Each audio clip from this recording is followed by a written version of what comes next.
Well, it's been a strong quarter for the maker of iconic brands like Maggi and Kit Kat. Nestle India has clocked the fifth straight quarter of double-digit growth across its portfolio of products. Domestic sales grew by 14.6%, while export revenue was up 25.5%, with margins coming in closer to 23%, all in line with estimates. Now, the company attributes the strong showing to the growth it's seeing across megacities and metros and the continued strength in its rural markets as well. Nestle also continues to expand its manufacturing bases in India with the decision to set up its 10th factory, which will be housed in Odisha. For Suresh Narayanan, the chairman and managing director of Nestle India, who's been in office since the middle of 2015, the strategy has been, in his words, to be, and I quote, boringly consistent rather than brilliantly erratic. Joining me on the record today is the man himself, Mr. Narayanan. Always a pleasure. Many thanks for joining us here on CNBC-TV18.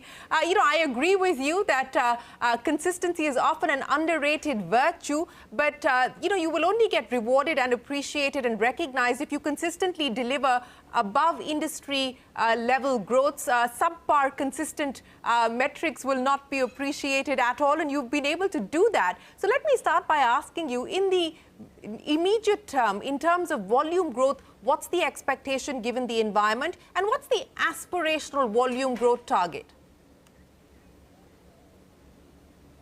Thank you, Shereen. As always, a pleasure participating in your program.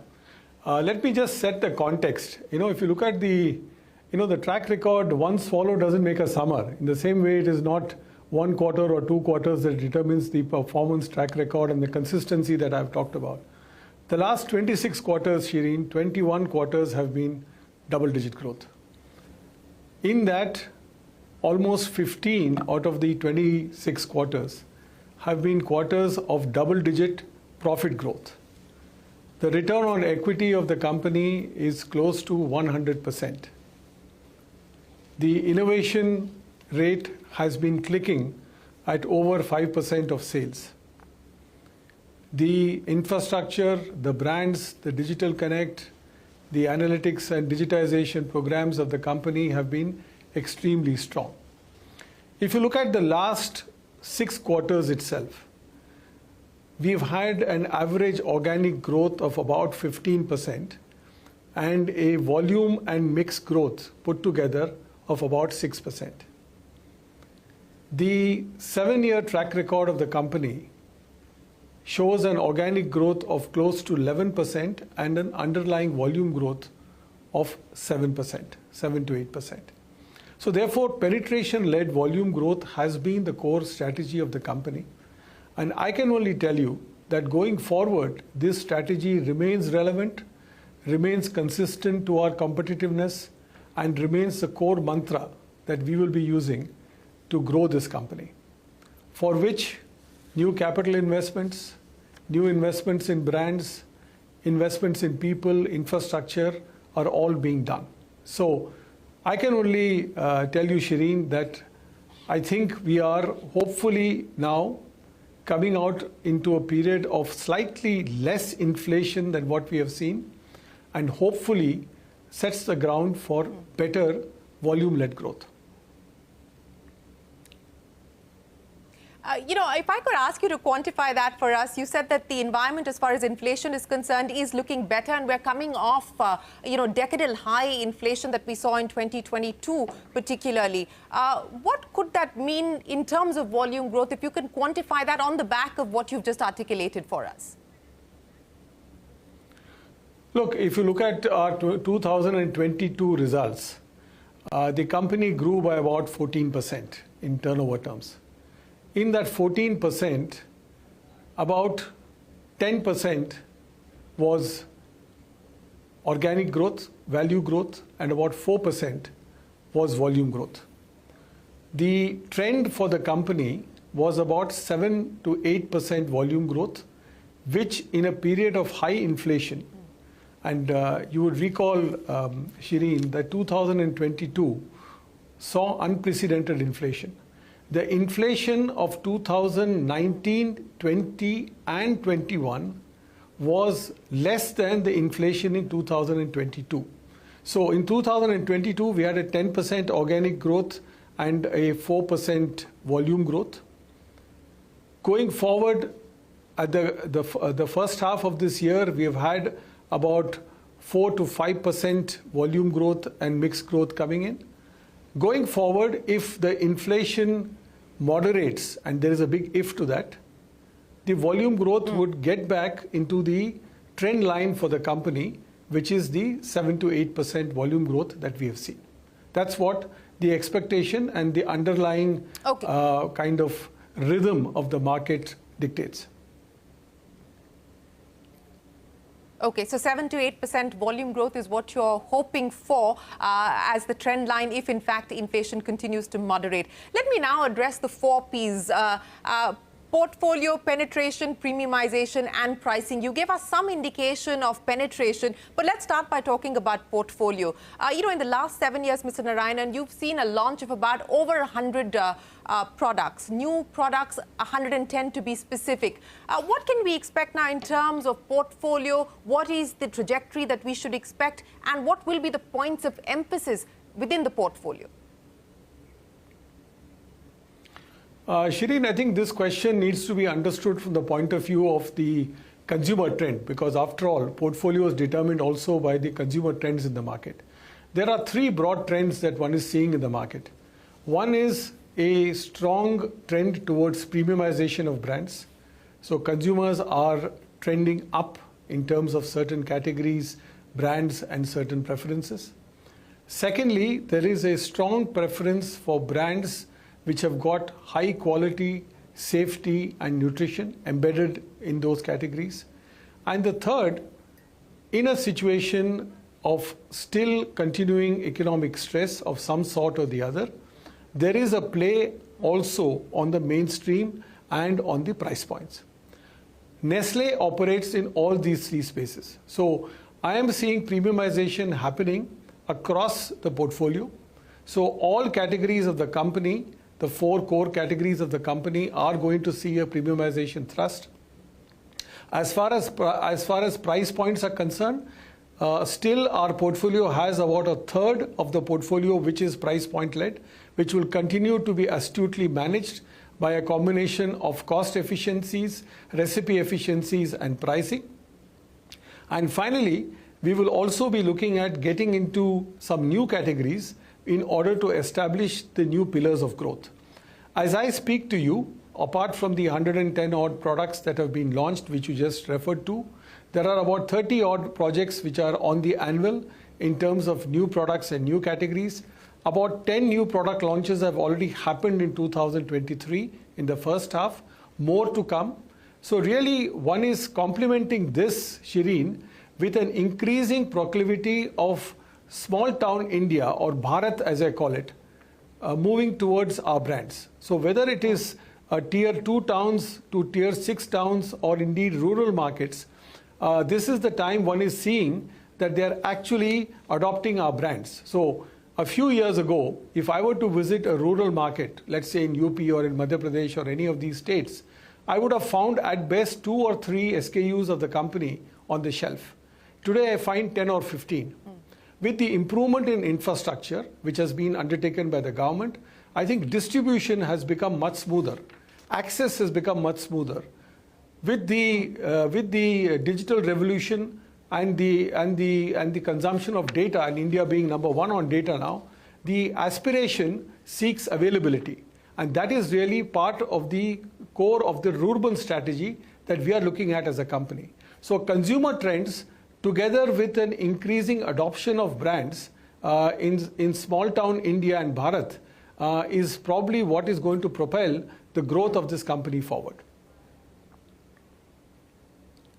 So if I were to pick up on what you just said there, Mr. Narayanan, would it be fair to assume that of these new categories and new brands that you spoke of, the 30 new projects that you intend to go through with, 10 new products that you said you've already launched in 2023, the focus, the emphasis is going to be to improve and enhance your penetration in Bharat, because that is where you continue to be behind your peers at this point in time? Yeah, that's true. That's true, Shereen. I mean, I get not insubstantial. I mean, 20% of sale is not exactly small for a company of our size, but nevertheless, in relative terms, it is certainly under-leveraged as compared to some of my other competitors. And this is where products are being customized to the Bharat, and also getting into some of the new categories. I mean, one of the categories which is relatively small for us, Shereen, but which for me holds a lot of promise, is the Nestle Health Science portfolio. Specialized products for people with particular ailments, or indeed specialized protein supplements for people with particular conditions. I think this is a very interesting category for us. Pet care is a very interesting category for us in terms of enhancing our footprint. I think we are on the journey that has been pioneered by our Prime Minister on the millet adoption. We have a couple of products already in the market with millet in it, and more to follow. So a combination of all of these is what will make the portfolio and what will make the footprint of the company much stronger than what it is today. So if I can just pick up on the health science division that you just spoke of, Mr. Narayanan, which includes supplements, weight management products, diabetes products, etc. What could the revenue contribution be over the next few years from the health sciences division? Because that is clearly a growth engine that you intend to bet on. I would really, more than Shereen, look at it for the next 2 years, look at it for the next 5 to 10 years, because these are products that take some time to build up. I mean, there are different products. You rightly said weight management products in nutrition supplementation. We have launched immunofibers. The latest product is a product called Thicken Up Clear for people who suffer from dysphagia, which is the inability to swallow. Post recovery cancer patients, and indeed some of the elderly population as well would use this product in order to swallow the food and have a better nutrition intake. Now this is a category that is relatively slow burn.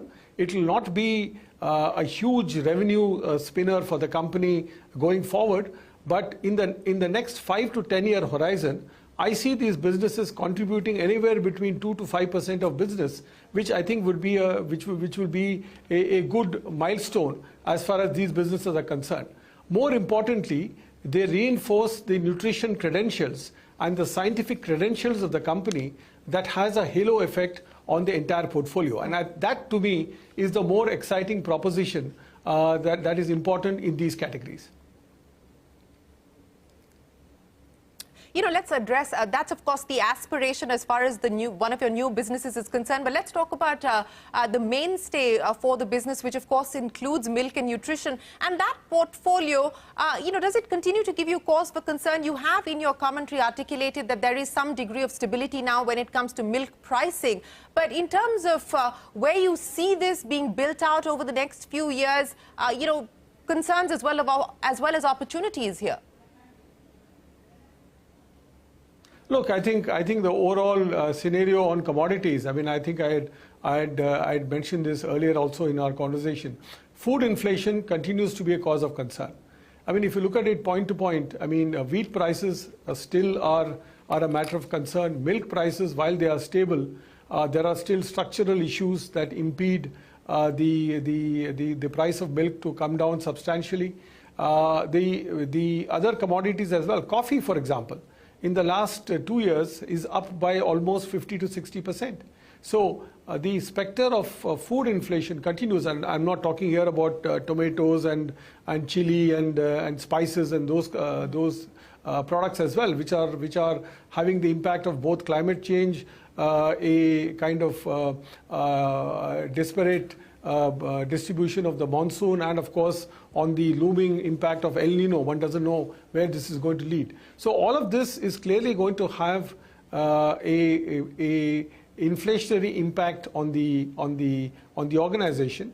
But nevertheless, I think it's fair to say that in the last 5 quarters, certainly milks and nutrition is also the beneficiary of double-digit growth.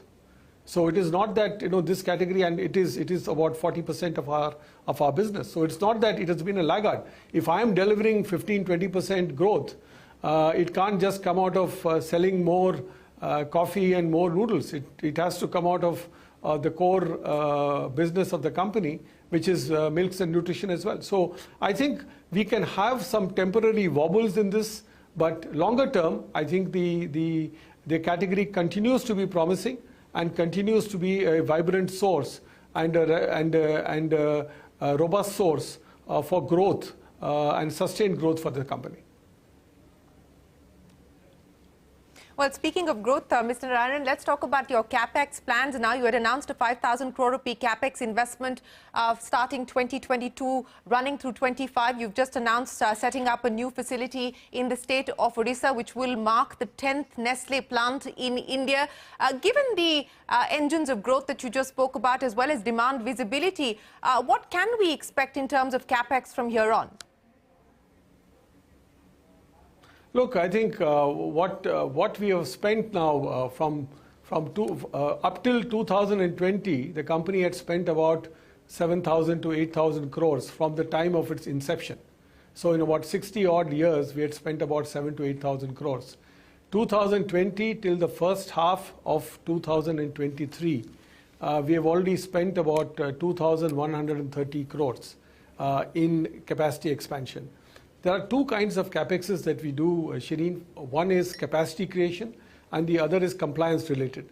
So while compliance related also happens in terms of energy sources, in terms of safety compliances and other structural compliances, the majority of this has been capacity creation. Now, from the first half of 2023 till 2025, another 4,130 crores is being invested. So in all, over 6,000 crores of investment is coming on. About a third of this investment is in terms of the prepared dishes category. About a third of it is in chocolates and confectionery, and the rest of it is in nutrition and coffee. So penetration-led volume growth leading to a strong demand that we see not just from large metros and mega cities, but also from Bharat, is leading to the strong capacity creation and the confidence in India and the Make in India plan that we have as a company. All of this, as I mentioned to you before, Shereen, 98 to 99% of what I sell in India is made in India. And the Odisha plant, once again, will be resonant with the same theme. And again, resonant with the theme that we had in Sanand, which is that it will be a majority women-operated factory. It will be environmentally friendly. It will be digitally connected, and it will be the most savvy technological facility that we can have, and become a pride of place not just in the Nestle firmament, but also something that can be an example for other food processing companies, and in fact in the vicinity of the other states as well. So I'm looking at it with enormous hope and aspiration. And I think this strong plan is going to help us to cement some of this going forward. Well, that's good to hear, your plans as far as this new plant in Odisha is concerned. But let me also understand from you, Mr. Narayanan, you spoke about efficiency, you spoke about capacity creation as well. In terms of savings, and that's been part of your strategy as well. In fact, in 2022, you saved about 1.5% of your sales through various measures that the company adopted. Now, with large-scale digitization, new plants coming on board, penetration that you spoke of, the volume growth that you foresee, where else can we see savings accrue, and what could that potentially amount to? Shereen, one of the amazing capabilities of my team, which I'm extremely proud of, is the fact that they're able to come up with saving potentials and saving actuals every single year. In 2022, 1,100 projects were put together in this company. It's a significant milestone of number of projects, small and large, to generate a saving of, you're right, 1.5 to 2% of NNS. 2023, the same journey continues. This is a journey of cost efficiency, of cost rationalization, efficiency improvement, digital-led operations, greater mechanization as far as our capabilities and plants are concerned. So I am, for the last 10 to 12 years, this program has run in the company, and it has delivered results of anywhere between 1 to 1.5 to 2% of sales every single year. I think it is a tribute to my team that they find it all across the value chain. And indeed, this is what keeps us going. Otherwise, with the inflation around us and with the cost escalation around us, it's very difficult to run a sustainable, profitable business. Speaking of change as well as opportunity for growth, Mr. Narayanan, let's talk about the inorganic opportunities for growth. You've taken a bite into the pet food business, courtesy an acquisition. You've also got into the D2C space now, courtesy Gerbers. What next as far as acquisitions are concerned? How much appetite do you have for M&A? What about Ching's? Look, I think there is no, let me be very categorical with you, Shereen, there is no proposal at the moment in front of the board. So therefore, much as you might try to extract some answer from me, that is the plain and simple truth, that there is no proposal in front of the board. Inorganic opportunities continue to excite us. It continues to play in our space. You know that all that we have achieved of 17,000 odd crores last year and more this year has been on completely organic growth. We are hungry for it, and there is enormous support from the parent as well in making acquisitions in India. And let's watch this space. No, when you say you're hungry for it, I know you said that there's nothing on the table as a formal proposal for the board to take up. But what are the categories that you would be most hungry to get a bigger bite of? Look, any category. I think the three principles that we use for M&A is very clear. Number one is that it should be an area of business that we operate in or we are familiar with. That's number one. Number two is, as a result of synergies, we should be able to bring something to the table. It's not just empty calories that we just add on a turnover and feel happy about it. Size alone doesn't matter. It's also the value that we bring to the table. And third, and very importantly, is also the cultural fit and the competitive fit of the target company with Nestle. So these are the three primary criteria. And the fourth one, of course, is so long as it doesn't dilute the overall value creation of the company significantly, or in fact is in some cases possibly even accretive to the company, that would be a good thing as well. But these are the 3 or 4 criteria that we use quite transparently, and this is the criteria that we are working with. So the fork and spoon is ready, the napkin is ready, the dish is in front of me, and do hope that that we make something happen. Huh? Well, let us know when you're ready to take the bite, Mr. Narayanan. As you said, the fork and spoon is ready, and we're waiting to hear more from you. But Mr. Narayanan, I want to pick up on how you started your AGM speech in 2022. And you said, you quoted Tagore, and you said, "Let me not pray to be sheltered from dangers, but be fearless when facing them." Outside of inflation, what would be the key risks? What would be the key dangers that you face today? I'll also ask you this in the context of the social media onslaught that many companies in the FMCG space are faced with. Also possible regulatory changes that could be perhaps on the anvil. What do you make of those possible risks and dangers? What are the dangers on your dashboard? I think Shereen, I would not put it as dangers, but what are the things that concern me the most? Number one is to live the purpose and values of the company every single day. This is an ethical, honest company where hard work, where dedication, where humility matters, where diversity matters, where inclusion matters. And I hope to helm a company where this means something to everyone each and every day, because we are in very sensitive categories, and we are in a category like foods where if you trip even once, it can be a very, very serious consequence for the company. That's one. The second one is, I think we are having a very refreshing, I must say, change in the fabric of Nestle in terms of people. Today, almost 75 to 80% of Nestle India are millennials and Generation Z. These are young, bright people who are coming in with a sense of purpose, determination, and drive. And it is my hope and it is my prayer that as a leadership, we are able to inspire these people so that they contribute to and stay on in the company and work for the company. So talent is the second important part. And the third important part is to ensure that the ecosystem of the company. Remember that Nestle is not alone. We have thousands of suppliers and farmers and distributors and dealers all across this to ensure that compliance is centerpiece of the business model that they follow. That is my big concern, and that is what I really work on. So it is my hope and prayer that we continue in all these three, because the credibility of the brands, the strength of the brands, the resonance of the opportunities are all there in front of us. It is for us to seize the moment and to really go beyond what we think we are capable of. And therefore, my role as a leader is more as a medium. Leaders can be of three types. Shereen, one leader is what I call the step-up transformer, the person who can really step up the transformer of the corporation. Some others allow the electricity and energy to flow through, and some others short-circuit the company. I only hope that none of my actions will ever short-circuit this great organization.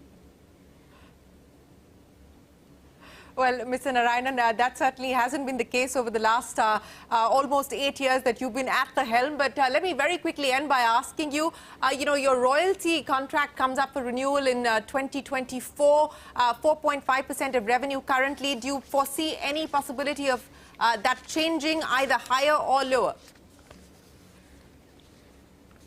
Look, Shereen, I think it is premature for me to comment on the subject.